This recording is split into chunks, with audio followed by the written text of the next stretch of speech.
let's get the front row.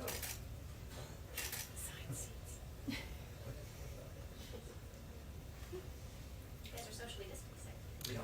We're trying to practice what we preach. It's called age.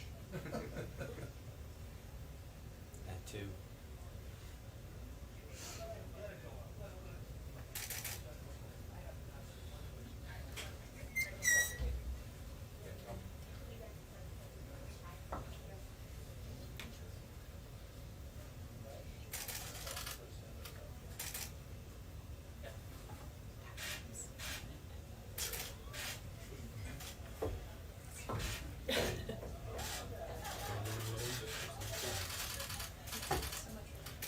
Just trying to get it right. We still have them. Yeah, we're We still trying. have elbow Well, length. we're seeing a little social distancing here. If you've been watching, George, you've noticed that there's often quite a crowd there behind the podium, standing shoulder to shoulder. This time, like the rest of us here in the briefing room, there's a little separation, not quite 6 feet as recommended, but certainly more than we've seen in the past.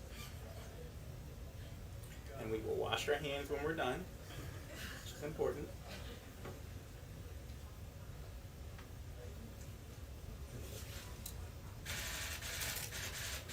Thank you.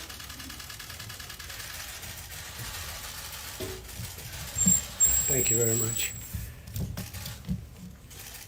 I think this is going to be a very important conference, and I'll get to that toward the middle, but I have a few things to report, and want to thank you all for being here. And I have to say, I think with social distancing, that the media has been much nicer.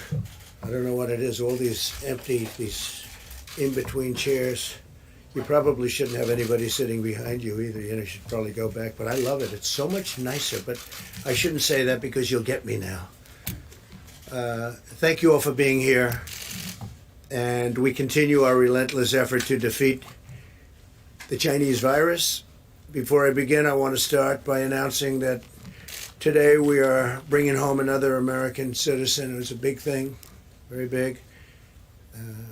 Omar Fakouri is on his way back to the United States after being imprisoned in Lebanon since September of 2019.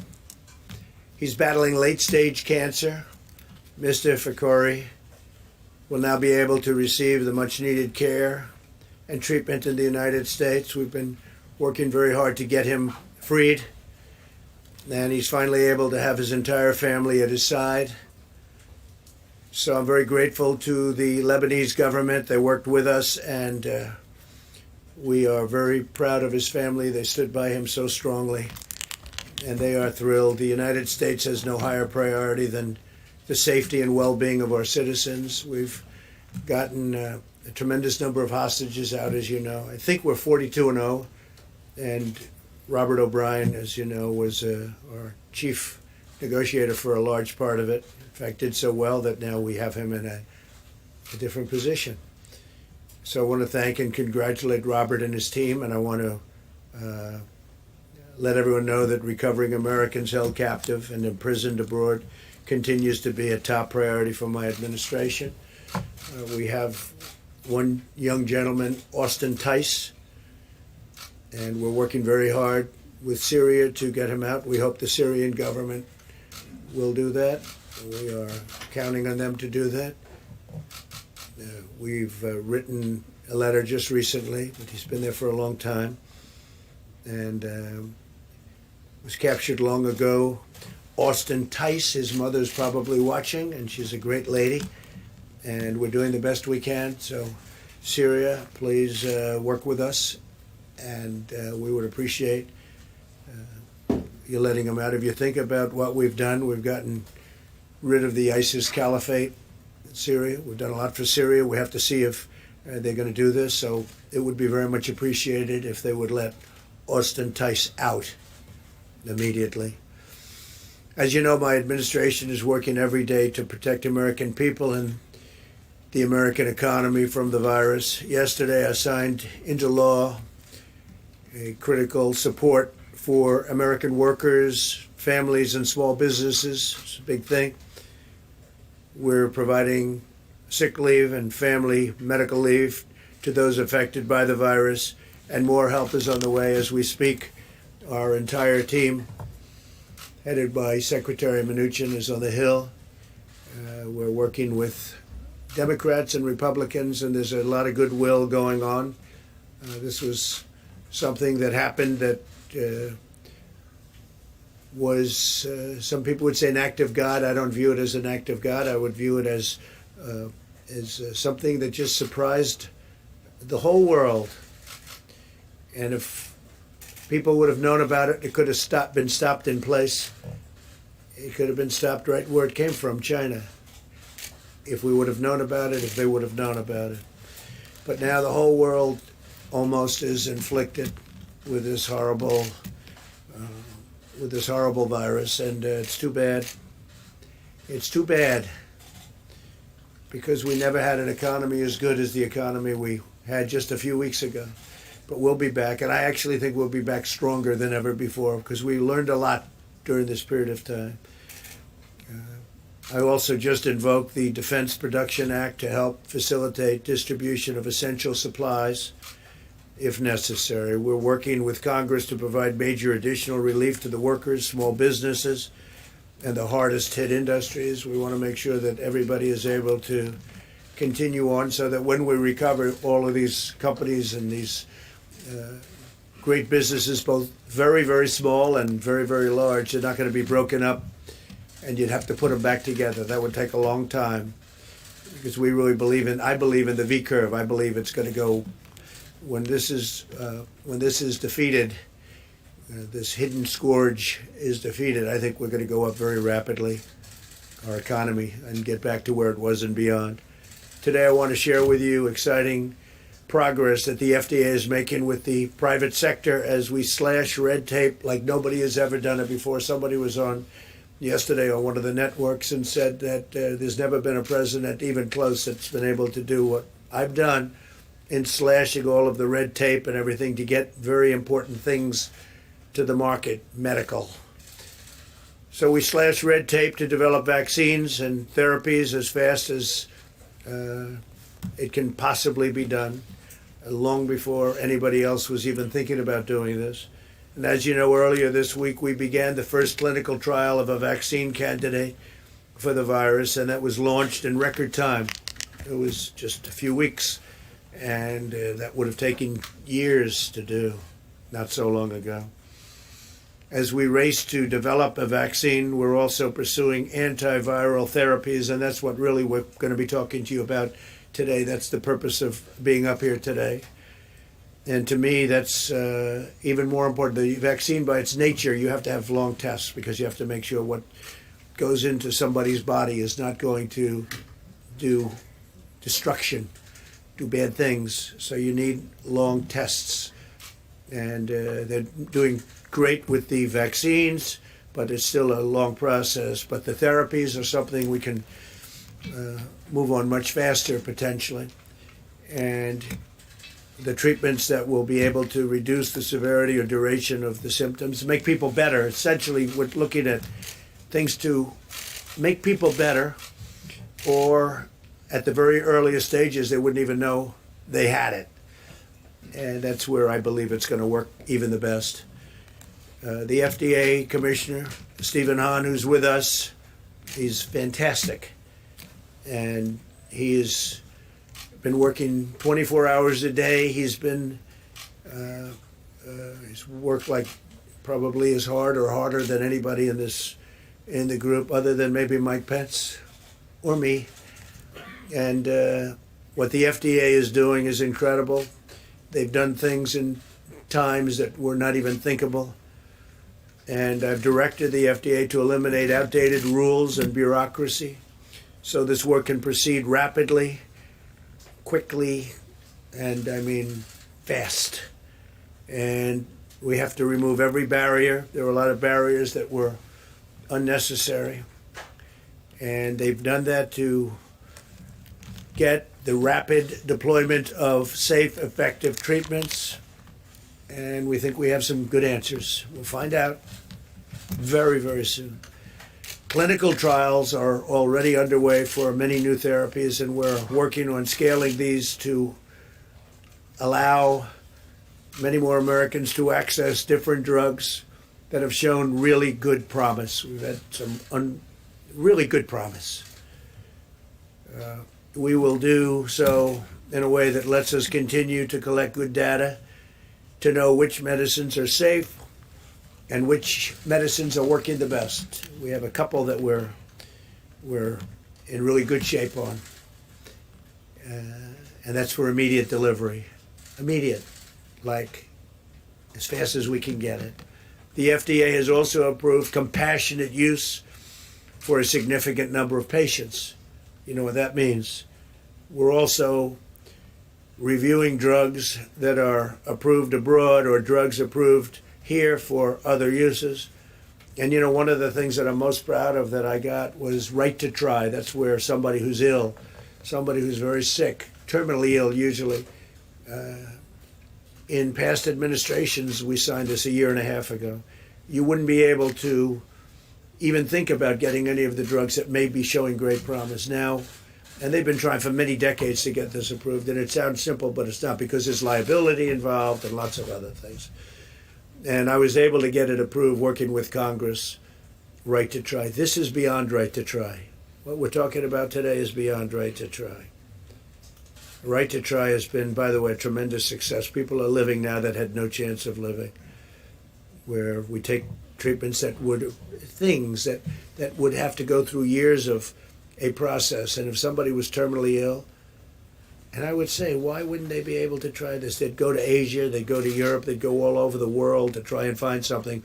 Or some people, if they had no money, would go home to die. They'd go home to die. They had no hope. Right to try has been an incredible success. But this is beyond right to try.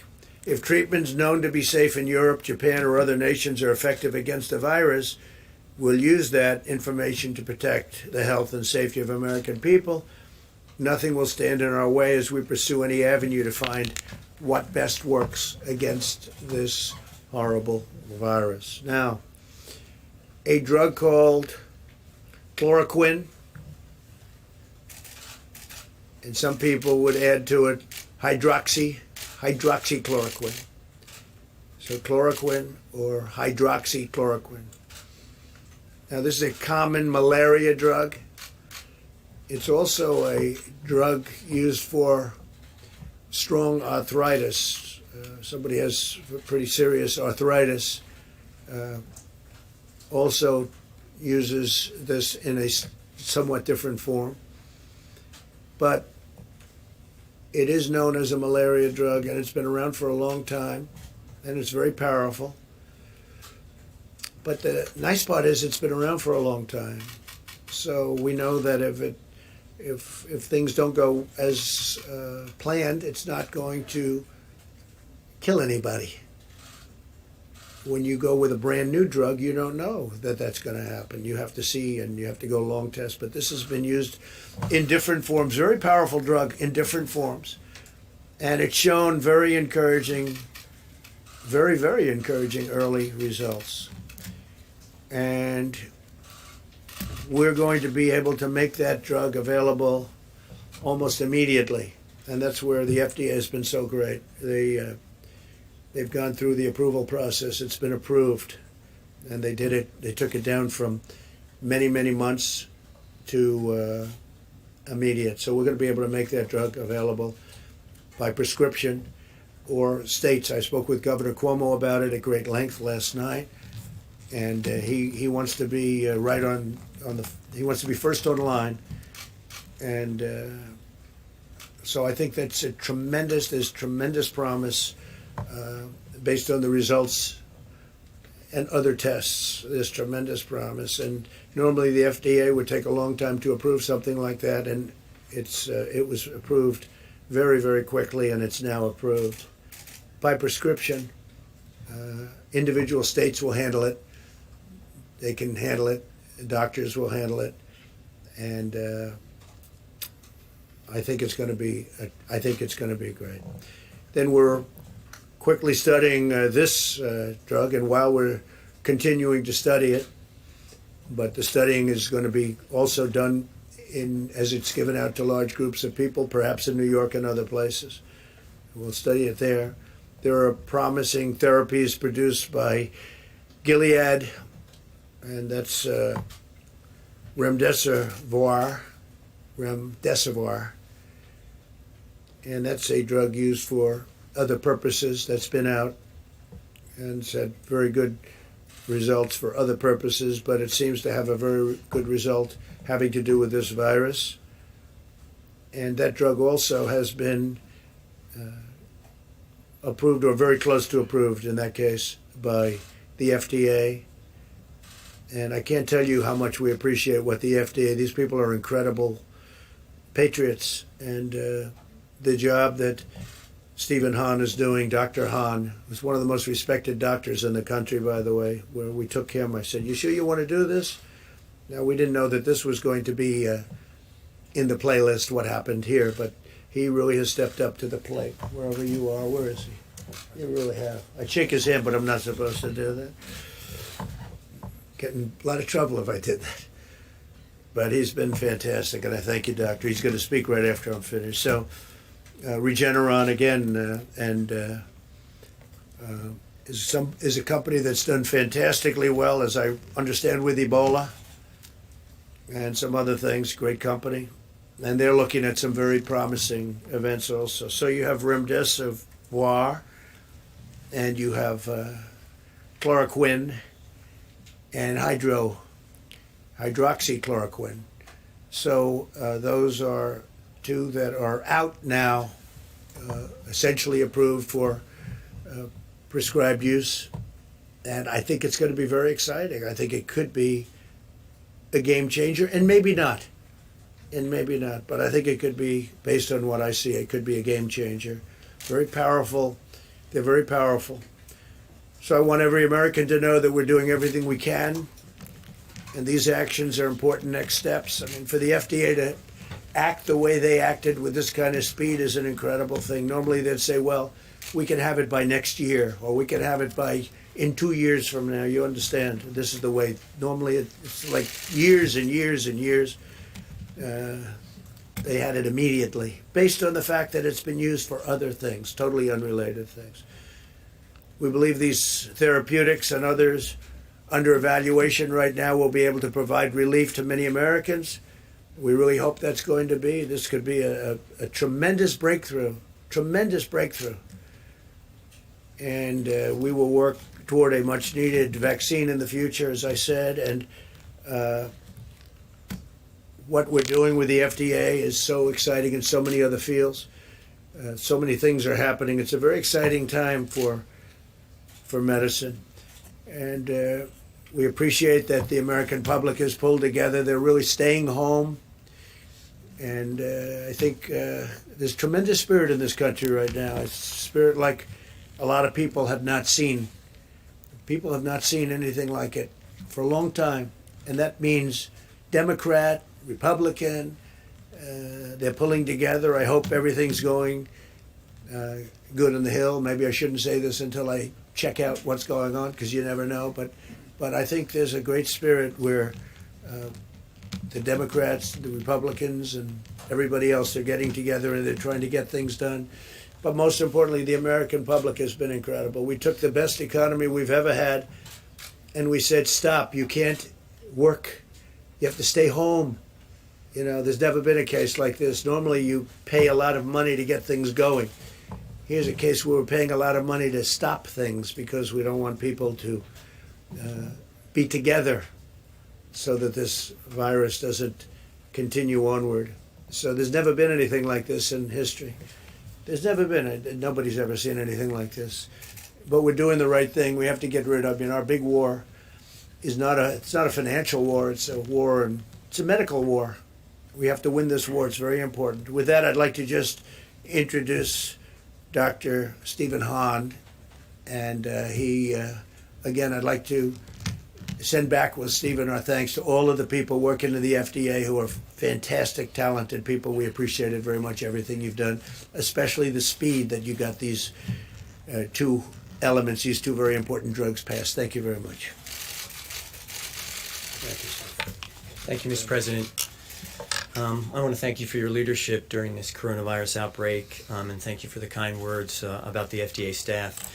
We have 10,000 scientists, doctors, and others, and more than that, working around the clock to aid the American people in this fight against the coronavirus, and those words are very much appreciated, sir. Thank you. So before the president nominated me and I was confirmed as Commissioner of Food and Drugs, I was a cancer doctor. And I've sat across from countless number of patients and had to talk to them about their diagnosis and their treatment. And one thing that was really important is to provide hope. I have great hope for how we're going to come out of this situation. What's also important is not to provide false hope, but to provide hope. And as a doctor, that's the way I come to this. I'm speaking now to the American people as Commissioner of Food and Drugs, but that part of me has not left. Just look at the way the American people have responded to our calls for mitigation, for social distancing. The American people have great resiliency, and I am so incredibly proud of how the American people have responded. As the President mentioned, he asked us to be aggressive, to break down barriers to innovation, and to accelerate the development of life-saving treatments. And we're doing that at the FDA. The FDA is committed to continuing to provide regulatory flexibility and guidance. But let me make one thing clear.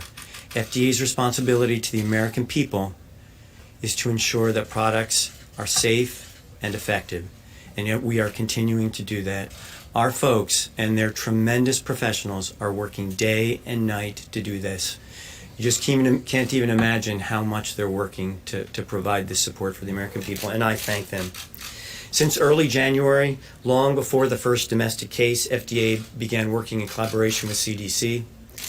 I also want to note that we stood up an incident command group and have been focused on the coronavirus since the very beginning of this public health emergency.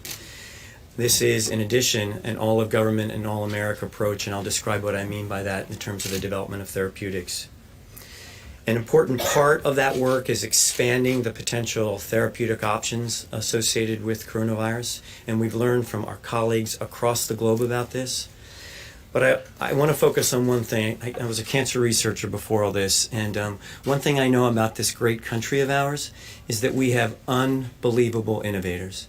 We have people who every day, it's their job to develop treatments for all sorts of diseases. We are incredibly blessed as a country to have this. And as is true in any illness, these great American innovators, academia, private sector, they have engaged us about the best possible treatment options. We are looking at everything that's coming across our desks as possible treatment options for coronavirus. And we're extremely encouraged by the interest and the promise that we've seen from these great American innovators.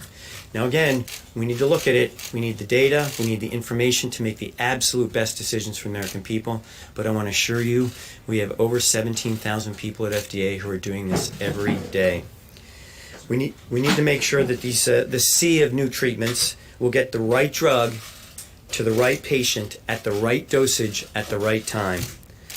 As an example, we may have the right drug, but it may not be in the appropriate dosage form right now, and that may do more harm than good. Those are the things that's our job to look at, and that's why it's really important we have these dedicated professionals looking at these aspects of therapeutic development.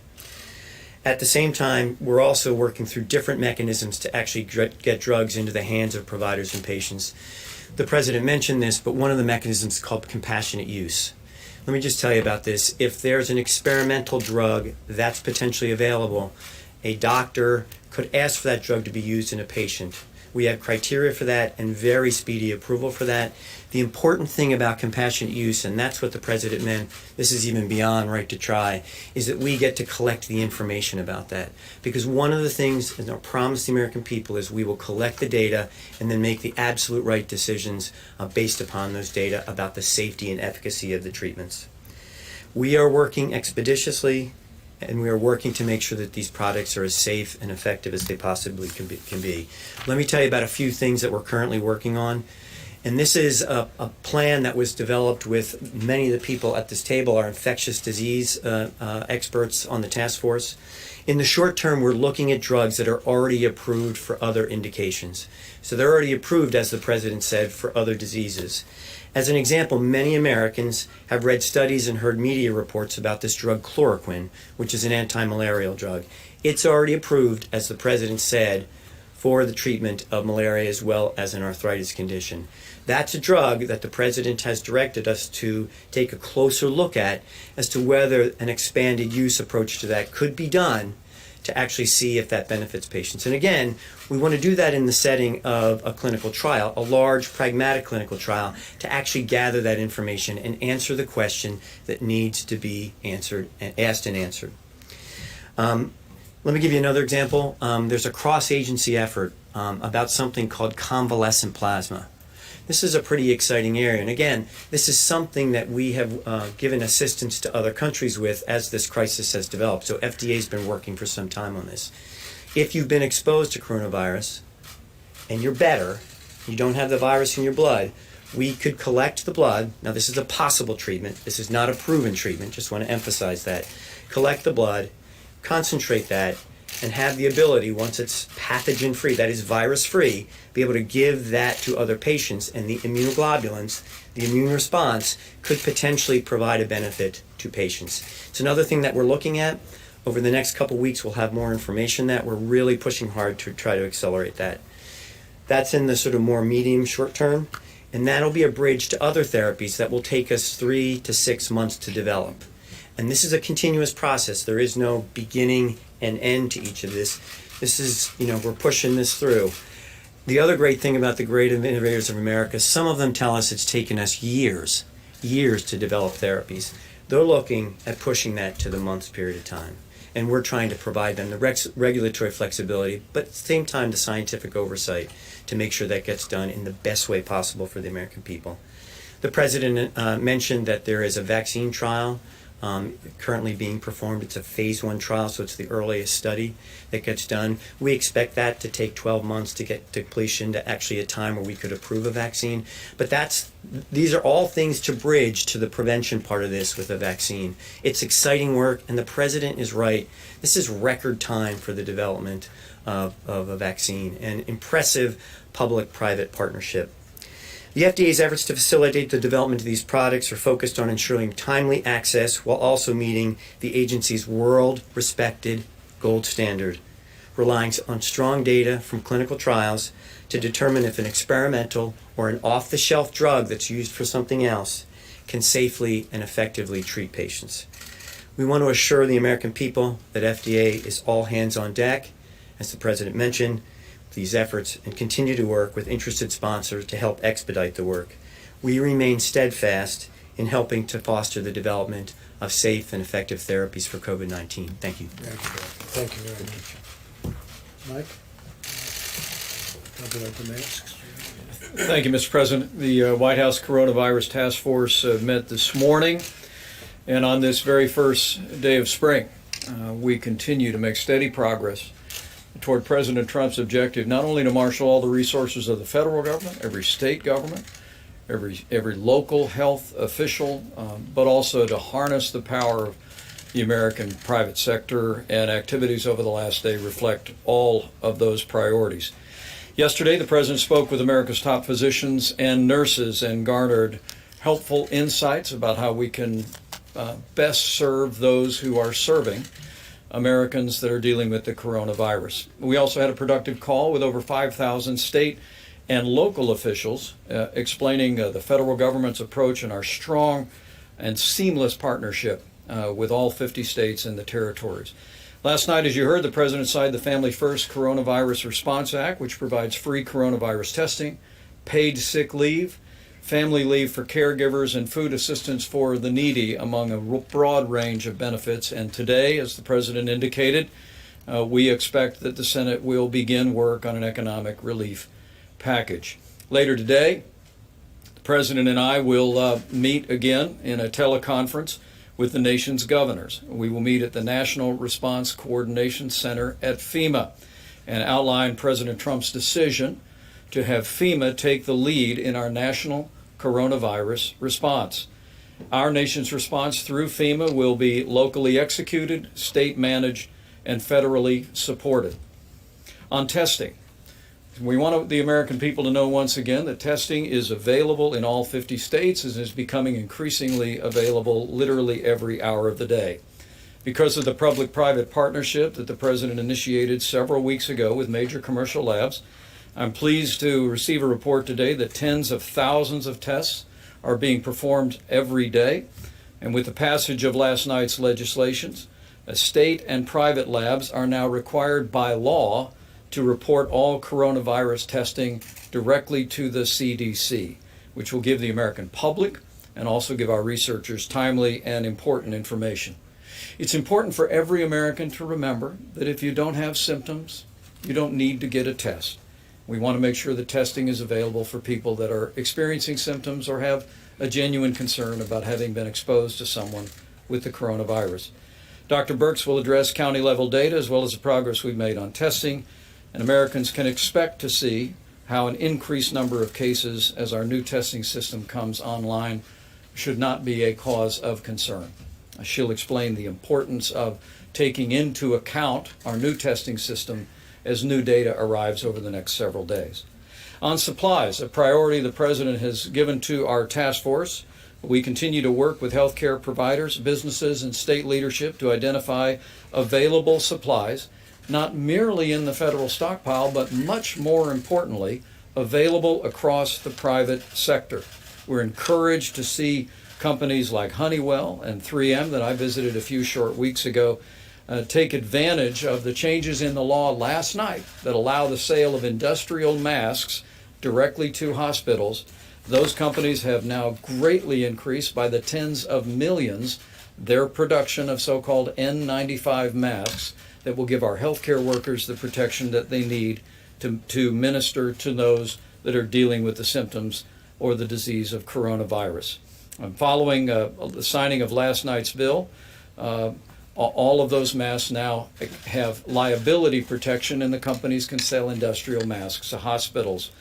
It is encouraging, as we called out yesterday, to see construction companies all across America that are, as we speak, checking their supplies and donating those industrial masks to their local hospitals. And I know I speak on behalf of the President, who spent a lot of time as a builder, when we thank builders across America for partnering with our local healthcare officials. On the subject of ventilators, we're working with healthcare providers around America and suppliers. And we're encouraged to learn that we've literally identified tens of thousands of ventilators that can be converted to treat patients. And we remain increasingly confident that we will have the ventilators that we need as the coronavirus makes its way across America. And as we said before, we're all in this together. And before I step away and give the podium back to the President and to Dr. Birx, I want to call every American's attention again to the President's 15 days to slow the spread. We continue to hear one case after another, one city after another, where people are putting into practice the principles that the President outlined this Monday.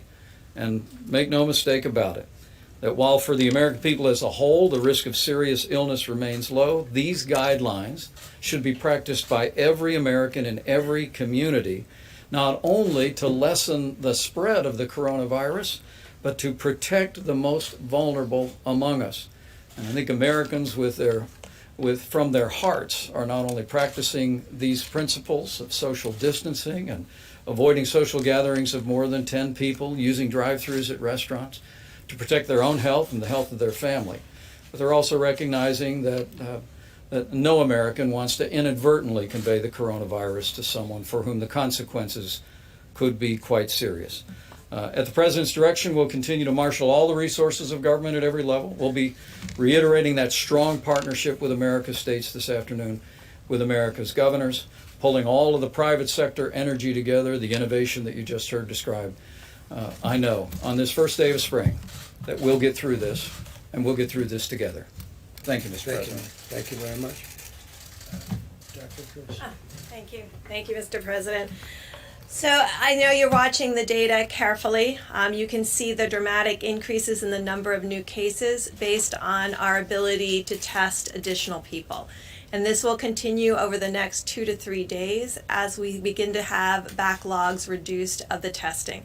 You all have heard the anecdotes of people waiting 5 or 6 days for their test results. We are moving through all of that as well as testing individuals. I really want to applaud the frontline healthcare workers, the nurses and the doctors and the testers that have really prioritized, and the American people who have prioritized those with symptoms. The number of test positives is increasing. That is a dramatically important signature that everybody is doing their job. Those with mild symptoms are staying home, self-isolating. Those with serious symptoms are coming forward to getting testing. Our test positive rates are now into the 10 to 11% range. That still means that 90% of the illnesses out there, even the severe ones, are not COVID-19. I know many of you are looking at the state level data. Still, over 50% of the cases come from 3 states. This is why we continue to prioritize testing in those states. In addition, 50% of the cases come from 10 counties. We're a very large country with very many counties, and I just want to applaud the local and state governments that are implementing their emergency operations centers and plans to ensure. I want to also really thank the healthcare workers that have been asked to reduce all elective surgeries, medical, and dental visits. This will dramatically increase the number of ventilators that are available in hospitals, but also in ambulatory surgical centers that can be converted and utilized. And also to the construction industry. We are deeply grateful the number, as Vice President said, the number of individuals have come forward with their construction masks, their booties, their Tyvek suits, and their masks to contribute them to the healthcare sector.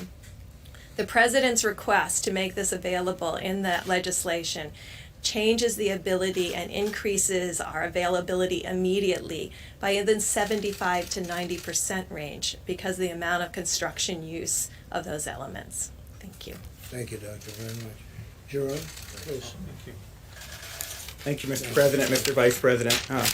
Today, you heard a wonderful announcement from the FDA, and I just want to give a shout out to Steve, Dr. Hahn, and the folks at the FDA where several hundred of my Commission Corps officers work. You're right, Mr. President. They are tireless. They're doing things that have never been done before to bring the most prudent advances to the American people. But I want to talk about something different briefly. We know many of you are home practicing the President's guidelines for social distancing. But one thing we should all consider, especially our millennials and Gen Z, is donating blood. As an anesthesiologist who still practices at Walter Reed taking care of our wounded warriors and our soldiers, I know donated blood is an essential part of caring for patients, and one donation can save up to 3 lives. Blood centers are open now and in need of your donation. I want America to know that blood donation is safe, and blood centers are taking extra precautions at this time based on new CDC recommendations, including spacing beds 6 feet apart, disinfecting surfaces between patients, temperature checking staff, and encouraging donors to make appointments ahead of time so we can space them out. Social distancing does not have to mean social disengagement. So give blood today. You'll feel good about it, and you'll be helping your country and your community during this crisis. And you might even save a life. Thank you, Jerome. Thank you. Yeah, please. Go ahead, Jim. Mr. President, switching to the efforts to boost the economy with the measures before Congress, will you guarantee that the money, the billions, the tens of billions of dollars, hundreds of billions of dollars even, that's going to go to these industries will not go to executive bonuses or to more stock buybacks? Well, we don't want that. In fact, some companies, as you know, did stock buybacks, and I was never happy with that. It's very hard to tell them not to, but I would tell them not to. I would say I don't like it for that reason. Some did, and it turned out that they could have waited a long time. It would have been much better off if they did. You can make it a condition of the bill. You can say that none of this money can go for that. I'm making, it takes many people in this case to tango. But as far as I'm concerned, that conditions like that would be okay with me. John? Mr. President, if I could, a question for you and then a question for Dr. Hahn. You enabled, I guess is probably the best way to put it, the Defense Production Act yesterday, but you didn't pull the trigger on it. No, because we hope we're not going to need that. You're getting a lot of calls on Capitol Hill from the Democratic leadership to pull the trigger on it. Why? What's the rationale for not doing it? First of all, governors are supposed to be doing a lot of this work, and they are doing a lot of this work. The federal government's not supposed to be out there buying vast amounts of items and then shipping. You know, we're not a shipping clerk. The governors are supposed to be, as with testing, the governors are supposed to be doing it. We'll help out, and we'll help out wherever we can, and we can buy in volume, and in some cases, great volume. With the masks, as an example, which were really a problem. We have helped out, and there are right now millions of masks being made. But this is really for the local governments, governors, and people within the state, depending on the way they divide it up. And they'll do that, and they're doing a very good job of it. Where you have a problem with ventilators, we're working very hard trying to find. Nobody in their wildest dreams would have ever thought that we need tens of thousands of ventilators. This is something that's very unique to what happened. Under what conditions would you put the Defense Production Act into action? Well, if we were desperately in need of something, and we frankly will know about that very shortly. We want to be ahead of, we don't want to do it as it happens, but before it happens. We're going to know a lot over the next 2 or 3 days. We'll know a lot. For Dr. President. Dr. Hahn, any idea when remdesivir will be available to the market? And are there any drugs in the pipeline that you believe could qualify for a treatment IND? So with respect to the first question, I'm prohibited by law to disclose confidential commercial information. What I can tell you is we're working very closely with the company on this, and we'll have additional information. They will, relatively soon. Yes, there are drugs in the pipeline. We're looking at everyone. Everyone on this dais gets calls every day, as do all of our people at the FDA, about potential therapeutic options. We are looking at every single one of them. Mr. President, 2 questions for you. One on coronavirus, but just really quickly, are you confirming that Austin Tice is still alive? No, I'm not, but we're trying to find that out. This has been going on for years. Many years they've been trying to find Austin Tice. He was in Syria, as you know. His mother is an incredible woman, and I'm doing it for him, but I'm doing it for his mother. His mother's an incredible woman who's desperate to find her son. And I'm not confirming alive, but if he is alive, we would like very much to get him back quickly. Okay, and on coronavirus, speaking of shortages of supplies, the CDC has put out guidelines for hospitals that are dealing with a shortage of masks to use them beyond their shelf life, reuse them instead of getting new ones, and in a worst case scenario, use a bandana instead of a mask. How is that acceptable at all? Well, I haven't seen that, but I will let Mike answer that question, Vice President. I'm happy to, Mr. President. I can't emphasize enough the incredible progress that was made with the passage of the legislation last night. The President had me go to Minnesota and meet with 3M that manufactures these N95 masks a few weeks ago. And we learned of their production at that facility of 35 million masks a month. Less than 5 million of those were qualified to be sold to hospitals. So the President worked with Republican and Democrat leadership. We've extended the liability protection.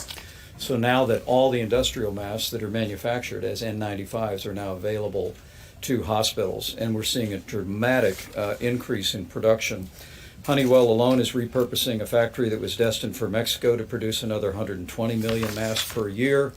3M is increasing output to 420 million masks per year. We've put a priority at the President's direction on making sure those that are providing healthcare services to America have the protection to keep themselves and their families safe. And with the legislation last night, with the incredible response among these great private sector companies, and as we mentioned repeatedly, with construction companies around America heeding the President's call to donate their industrial masks to hospitals, it's happening all over America. We know we'll meet that need. But when will those be ready? Isn't that kind of sad? They have to use a being big... made, and when will they be ready, or at least we start getting them ready?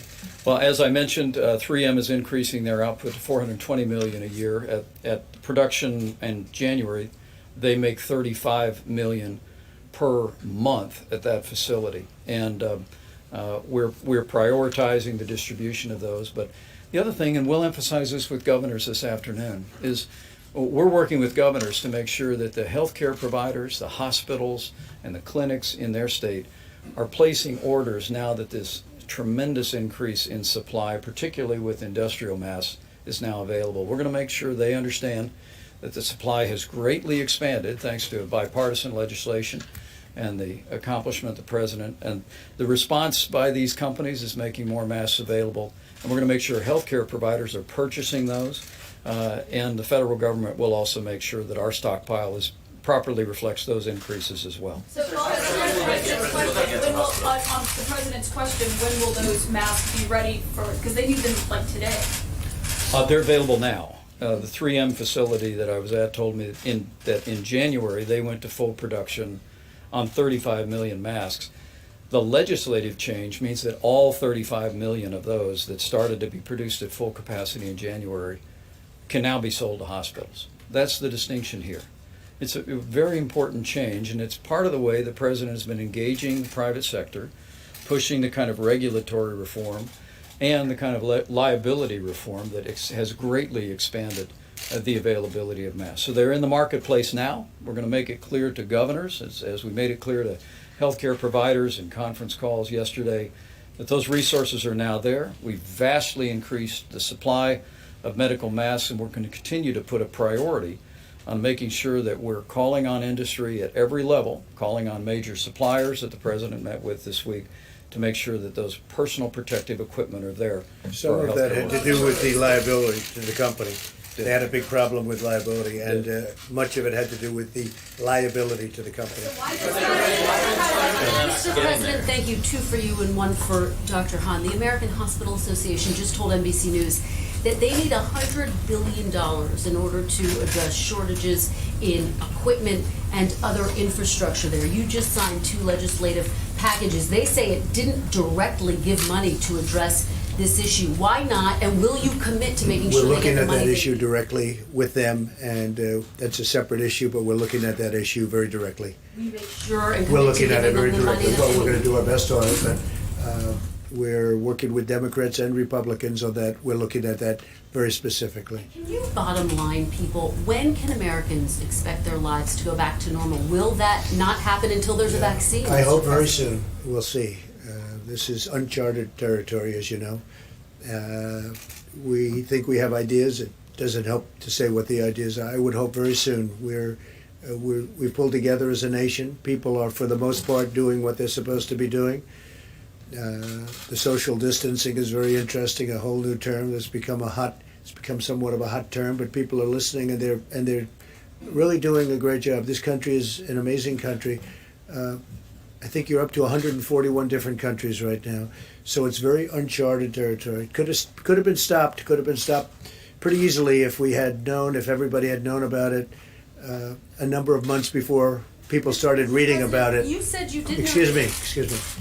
Before we started reading about it, it could have been stopped in its tracks. Unfortunately, they didn't decide to make it public, but the whole world is suffering because of it. You did say a few days ago, though, you did have a sense that this was a pandemic that was coming. So why was the United States not prepared with more testing? We were very supplies? prepared. The only thing we weren't prepared for was the media. The media has not treated it fairly. I'll tell you how prepared I was.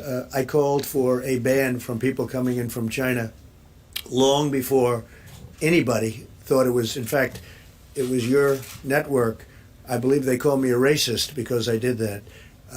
It was many of the people in the room. They called me racist and other words because I did that, because I went so early. So when you say we weren't prepared, had I let these tens of thousands of people come in from China a day, we would have had something right now that would have been, you wouldn't have even recognized it compared to where we are. How many people have passed away? How many people have died as of this moment? You could multiply that by a factor of many, many, many.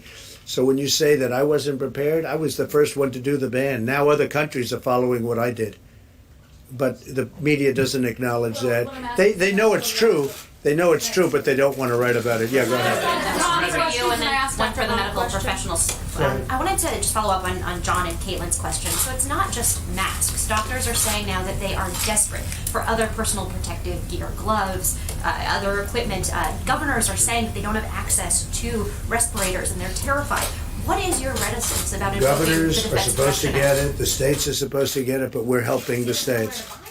Well, look, for years they bought them, and now all of a sudden they're coming to the federal government. We're working with the states, we're working with the governors, we're working with everybody. The relationships are great.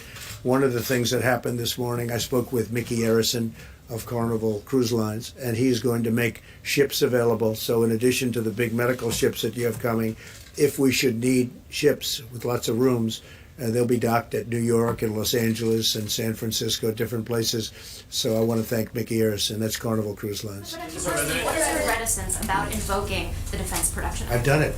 But you said that you I've don't done want it, to yeah. invoke it. If we find that we need something, that we will do that. And you don't know what we've done. You don't know whether or not we've ordered. You don't know if we've invoked it. You don't know what's been ordered, what's not By been your tweet ordered. last night, I can you only said tell you you that, as an example, masks. Nobody ever heard of the number of masks that's been ordered. They're being made now, and many are available now. But people, I think, in the media probably don't know that. Go ahead, beyond. Thank you. Could you explain the gap for the American people and what you're saying here today about there being tens of thousands of tests available, about how there being a huge amount of masks available, and what we're seeing on the ground, which is really the opposite of that. People are saying that they can't get tested even when they have symptoms. People are saying that doctors are telling us they don't have access to vital equipment. Can you explain that gap? Well, I cannot explain a gap. I'm hearing very good things on the ground, and we're dealing with. They had to ramp up. They had an obsolete system, and they had a system simultaneously that was not meant for this. It wasn't meant for this. Nobody knew there'd be a pandemic or an epidemic of this proportion. Nobody's ever seen anything like this before. I can tell you that what we're doing is we're working with local governments, with states, governors, even mayors, on getting them to be able to get what they need. And the system is starting to work out very well. But we had to break a system, like breaking an egg, because the system we had was obsolete and didn't work. And that was the system we inherited. And now we have something that's really been very good and certainly going to be great for the future, too. Yeah, please. Mr. President, there seems to be a backlash building among congressional Republicans and then your supporters about a corporate bailout. In particular, Senator Mike Braun said that this could harken back to 2008, where we're picking winners and losers, and he indicated that he and some of his colleagues may not be comfortable with that. What do you say to that? Well, we don't want to pick winners and losers. We want everybody to benefit. We want, I think, more than anything else, the workers to benefit. And sometimes for the worker to benefit, you have to go through the company because they have thousands of workers. And if the company goes out of business, no fault of their own, those workers aren't going to be able to receive a check. So look, our ultimate goal are the people. Our ultimate goal are the great people of this country. And we will have things worked out, I think, that are going to be very well. It's a very complex formula. You understand that. It's very complex. But it's working out. I think it's going to be very well. I think we're going to have pretty uniform support for it. Please. Mr. President, we're hearing the State Department is going to put out an advisory telling Americans not to travel overseas at all. Are you putting in an overseas travel ban? We're speaking with the State Department later. I can't say right now because I haven't had the meeting yet. Thank you, President Trump. I wanted to ask Dr. Hahn about today's announcement, if I could. Yes, please. Dr. Hahn, thank you so much. I wanted to ask about remdesivir, if I hope I pronounced that correctly. Can you say, is it currently approved for use on the virus? So remdesivir, and it's a drug made by Gilead, that's been in the press. It is currently in clinical trials here and around the world. We have also made it available by that approach that I told you called compassionate use, where a doctor could ask the FDA for that. And the really positive thing about that gives it rapidly to a doctor and a patient, but it allows us to collect the data, because what we really need to do is understand what the data and science are in order to make the appropriate decision about safety and effectiveness. So how do you just make sure that it is safe? And I mean, is there any concern at all that it will be safe, considering that it's not going through the normal process and could potentially cause negative effects? Dr. Fauci earlier talked about we do not want to put out anything that could cause negative effects. Is there any concern about those kind of things with this drug? Sir? Yeah, thank you for that question, because I just want to be clear about this. Remdesivir is going through the normal process. We are using our internal processes at FDA to set up with the company the protocols to actually collect the data. And you're right, We need to actually know about the safety and the effectiveness, and that's done through the clinical trial process. So it's those data that are going to inform the decisions that are ultimately made about safety and efficacy. This is an unprecedented situation. This is a really significant time. And one thing that, with the President's leadership, FDA has done is said, okay, how do we approach these extraordinary times with extraordinary measures, knowing that we have a sacred trust with the American people about safety and efficacy, but still at the same time enable these treatments to get into patients, and that's what we're doing. Mr. President, one for you and one for the doctors. How likely is it that the 15-day guidance that you have put through will be extended? I can only longer tell than you on that? the 14th day, and we'll have to see. We'll have indications later on. Dr. Birx indicated that there are 3 states and 10 counties, if I got that right, where 50% of the cases are focused. Should those areas be doing more measures such as shelter in place? I think they actually are doing a lot. I mean, I know New York is working very diligently, been very strong. I assume San Francisco is one of the areas, and Los Angeles, and state of Washington, obviously, that's one that has to be up there.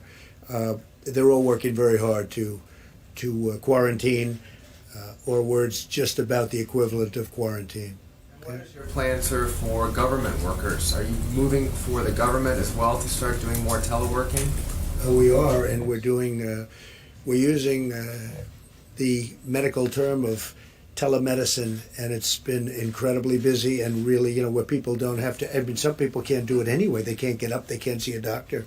But we're using this, and it's been telehealth, different names, and I will tell you that it's been really successful. It's helped a lot of people out where they don't have to, and they can't, and even from a safety reason, if they are positive, if they are feeling poorly, they can't do it, or we don't want them transmitting anything to anybody else. Mr. President, if I could, on China, they reported for the first time since the outbreak no new cases over a 24-hour period.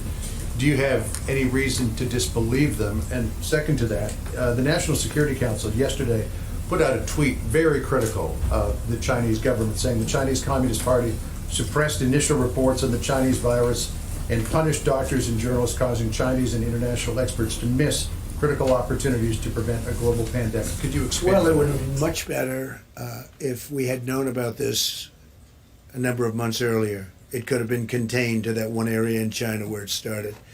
And certainly the world is paying a big price for what they did, and the world is paying a very big price for not letting them come out. Everybody knows that. We all know that. As far as believing what they're putting out now, I hope it's true. Who knows? But I hope it's true. I really do. Quickly, a question for you, and then also for the doctor, if possible. You've been talking about China quite a bit, and you've been talking about the Chinese virus. How if you had heard about this on day one and had more information, possibly you could have stopped it. Big difference. Are you thinking about any types of repercussions for China, and are you also rethinking sort of the supply lines for our manufacturing industry? I don't want to comment on that right now. Yeah. Mr. President, I have a question for you and also a question for Dr. Birx. If you, American workers across the country are losing their jobs at an unprecedented rate, and your former economist said we could see some of the worst job numbers ever. Is the government prepared to see this spike in unemployment? Worst case scenario, you would have terrible job numbers. If we can get this thing wrapped up and finished earlier, things will go very nicely. And one of the things they're working, as you know, one of the elements that is being worked on very much so in the Hill is to keep the jobs going, so that when we do get rid of the virus, we're going to be able to just really, I think, go like a rocket. I think the economy is going to be fantastic. Now, when he said that, he was using that as the ultimate bad outcome. I don't think anybody believes that's going to happen. Go ahead. Good. Members of Congress are now being tested positive for. Members of Congress are now being tested positive for coronavirus, and you have almost 24 who are self-quarantining. Do you have any guidance for Congress? Should they? I know all of them, and I don't know if they're sitting like you people are sitting. You're actually sitting too close. We should probably get rid of about another 75, 80% of you. I'll have just 2 or 3 that I like in this room. I think that's a great way of doing it. We just figured a new way of doing it, but you're actually much too close. You know, you two, you should leave immediately. But look, I know all of them. They tested positive. Hopefully they're all going to get better. And it's one of those things. It's Congress, you know, it's one of those things. Should they keep going to the Hill, or should they? Well, I don't is think there they're going to CDC the Hill. I guidance mean, I for- know some where they tested positive, they're in quarantine. And I know Lindsay and many others they didn't test it, but until they got the result, they put themselves in quarantine. A number of people in Congress right now are in quarantine. They don't know the results. When they get the result, they'll either stay there and get better, because people get better. I mean, most people are getting better. Most, by far, you get better. Doesn't mean it's not a tough one. It is a tough one. But no, when many people in Congress have felt not perfect, or they met somebody that wasn't perfect, it turned out to be positive, and they've put themselves in quarantine. I think Congress has behaved unbelievably well in that regard. Mr. President, on the stimulus, sir, given what is happening to the economy, do you think $1 trillion stimulus is enough? We'll know about that later on. We'll see what happens. It depends how long. So much depends on what's going on in this room in terms of the medical. If we can stop it in its tracks, the virus, it's plenty. If we can't, we'll have to go back and talk. Do you support the idea of the government taking an equity stake in certain companies? I do. I really do. Which companies are you I'm not gonna say, but I think so. Look, people are coming in for money. In some cases, no fault of their own, but in some cases where they did certain things over the course of the years, including buying back stock. You know, they bought back stock and they paid a high price for it, as it turned out. But maybe I view that as a little bit differently than somebody that didn't, than somebody that built plants all over the United States, of which there were plenty of them too. airlines or Boeing, or what are you thinking of? We will be helping the airline industry. We will be helping the cruise ship industry. We probably will be helping the hotel industry. We'll probably be where jobs are created. You don't want to lose industries like this. These are incredible industries. You can't lose them. So we'll be focused on many industries. And I have to say, I can't say it strongly enough, we will be helping small businesses. That's where it's complicated, because there's a lot of small, that's the engine of the country.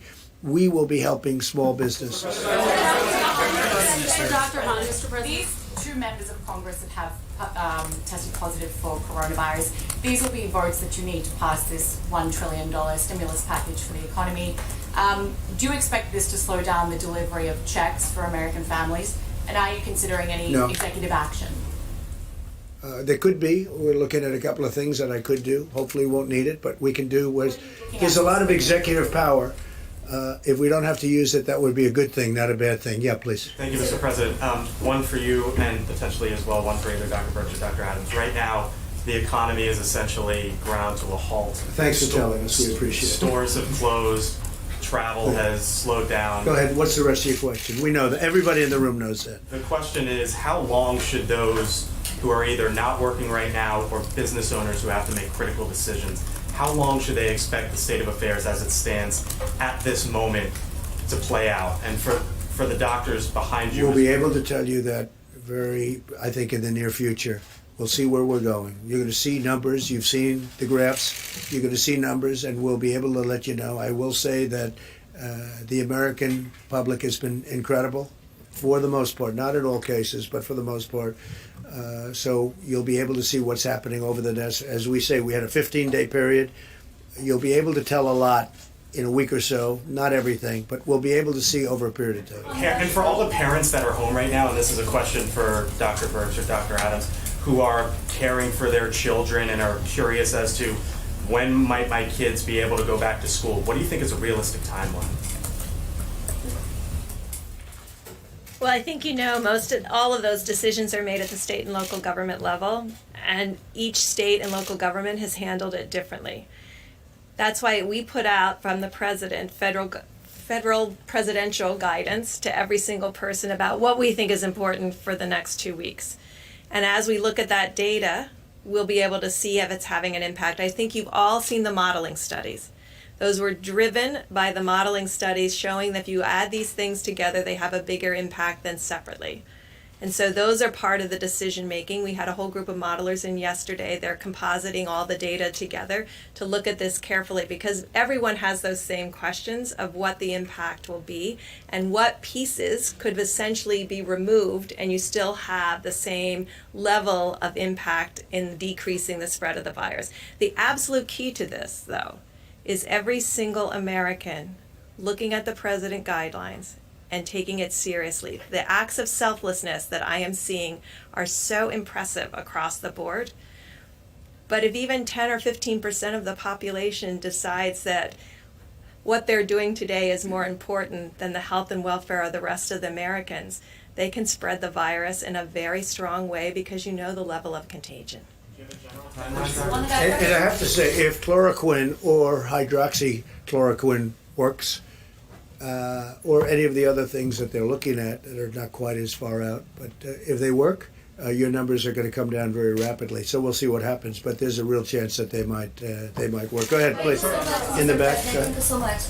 What is your message for some leaders in Latin America, like the president of Brazil, who just on Sunday was taking photos with supporters and encouraging mass demonstration? And just yesterday, President from Brazil said that we should not be surprised if we see him in the next few days in a crowded subway in São Paulo or in a bus in Rio, because he is the president and should be with the people. What do you think about that? What is your message? Well, he's a friend of mine, number one. And number two, we had dinner the other night and everybody said he was positive and he wasn't positive. He tested negative. So that was, I was quite happy when I heard that.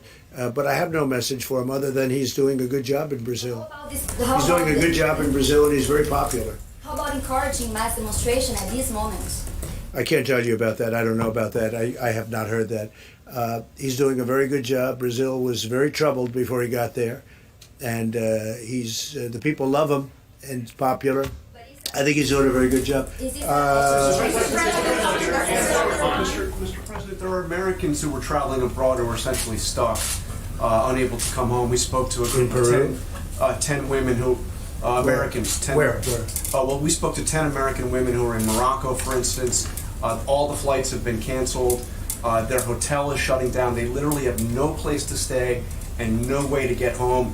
They are asking you, they're asking the administration, the U.S. government for help. What can be done? We know about it. We have groups. We have a group of young people in Peru, and we're working on taking care of that with the military.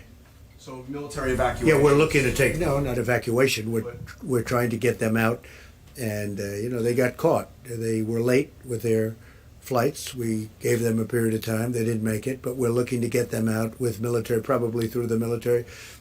We have a group of young people, I think young men or young people, could be women also with them, from Alabama, the great state of Alabama, and they're in Peru, and we're working on that right now, trying to get them out. It's a large group. It's about 300. Well, we're going to work it out, Jeff. Mr. President, two sort of foreign policy related questions. In your talk with the G7 leaders earlier this week, did you discuss together ending or postponing the Olympics? Yeah, we did discuss it. As you know, Prime Minister Abiy was on the call, and that's a big decision for him, and we don't know what his decision is, but we'd live with his decision. It's a tough situation. They've done an incredible job. Japan has done an incredible job on building the venues, getting them built. You've seen so many Olympic venues that have been a disaster over the years where they cost 5 times more than they were supposed to. They weren't ready in time. Japan has been just the opposite.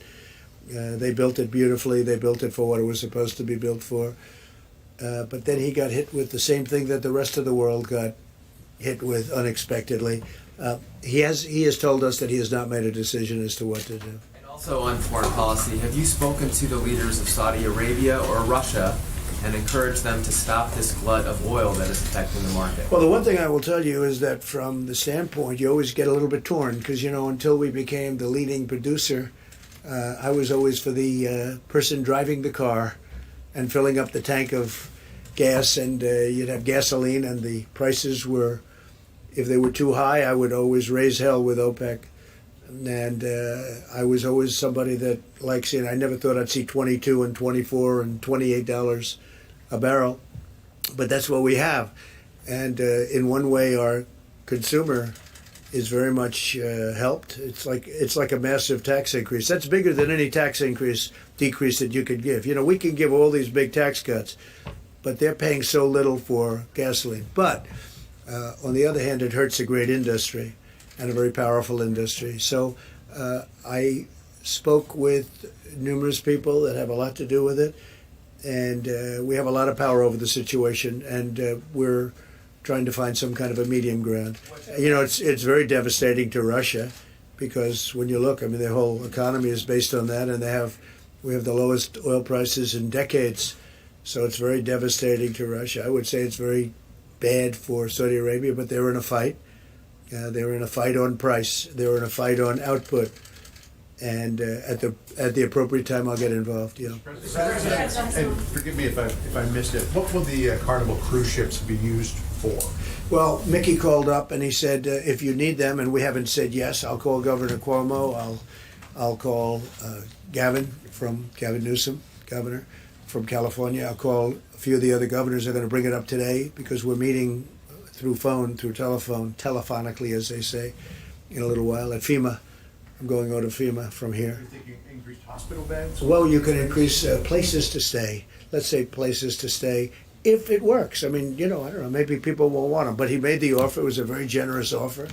And he said that he has some ships that would be ideally suited for what we're doing. And certainly they have a lot of rooms. They're big and they have a lot of rooms. So we appreciate it from Carnival. At what point in the future will any American who wants a test be able to get a test? Because you're talking about not needing a test right now if you're not showing any symptoms, but a lot of Not needing the test? or only getting tested if you're showing symptoms, but a lot of this. Well, no, you should only get. You should. I didn't have any symptoms and I got a test, but I got a test because you people were driving everybody crazy. So that's the only reason. I had no symptoms, but I had a test. And my doctor told me, don't get it, you don't need it. Everybody said you don't need it, but I had to do it because the press was going crazy. And then after I got it, they said, you shouldn't have gotten it, you had no symptoms. You know, the whole thing. So in other words, if you get it, it was no good. But I'm a unique case, unfortunately. But no, people that don't show symptoms and people that have doctors that say they shouldn't get it, I would rely on that. Yeah, I would rely on that. Mr. President, thank you. Mr. President, thank you. I have two questions. Do you consider the term Chinese? OAN. Yes, sir. Thank Very you. good. I Thank have you two very questions. much. You treat me very nicely. Do Go you ahead. consider the term Chinese food racist No. because it's food that originates in China or it has Chinese? No, I don't think it's And on that racist. note, I don't think it's racist at all. On that note, major left-wing news media, even in this room, have teamed up with Chinese Communist Party narratives, and they're claiming you are racist for making these claims about Chinese virus. Is it alarming that major media players just to oppose you are consistently siding with foreign state propaganda, Islamic radicals, and Latin gangs and cartels, and they work right here at the White House with direct access to you and your team? It amazes me when I read the things that I read. It amazes me when I read the Wall Street Journal, which is always so negative. It amazes me when I read the New York Times. Is not even. I barely read it. You know, we don't distribute it in the White House anymore, and the same thing with the Washington Post. Because you see, I know the truth, and people out there in the world, they really don't know the truth. They don't know what it is. They use different slogans and different concepts for me almost every week, trying to catch something. Last week it was, chaos. You see me, there's no chaos. I have no chaos. I'm the one telling everybody to be calm. There's no chaos at the White House. We have unbelievable professionals. It's really, I think I came up with the term. I hope I came up with the term, but it is fake news. It's more than fake news. It's corrupt news. They write stories without calling anybody. They write a story today. I had a couple of stories where they never call me, ever, that I know of. At least nobody tells me. They'll write a story about me without even asking my opinion on something. It's totally fake. I've never seen. There is a story in the Wall Street Journal today about, about how we've done. We've done a phenomenal job on this. The governors, even Gavin Newsom, who I'm usually fighting with over the fires, and I think you should do a different kind of a job in the forests and lots of things. We argue a lot. But Gavin Newsom's been very, very generous. Andrew Cuomo's been really very generous. I mean, they're saying we're doing a great job, and everybody's saying. But then you'll read this phony story in the Wall Street Journal, or the Washington Post is going wild lately. I don't know what happened to them. I guess something happened, like we don't call them back or whatever. But the Washington Post, these are very dishonest media sources. They're very dishonest. And you know what? Someday, hopefully in 5 years, I won't be here, and that'll be fine. I will have done, I think, a great job, because I don't think anyone's done as much in 3.5 years as I've done. I don't think, and the administration. This administration's done a great job. But the press is very dishonest. More than dishonest, they're siding with state propaganda. Well, I think they do. I mean, they are siding with China. They are doing things that they shouldn't be doing. They're siding with many others. China's the least of it. So why they're doing this, you'll have to ask them. But if we had an honest media in this country, our country would be an even greater place. So, ladies and gentlemen, thank you very much. We are very excited about. Specifically what we talked about with the chloroquine.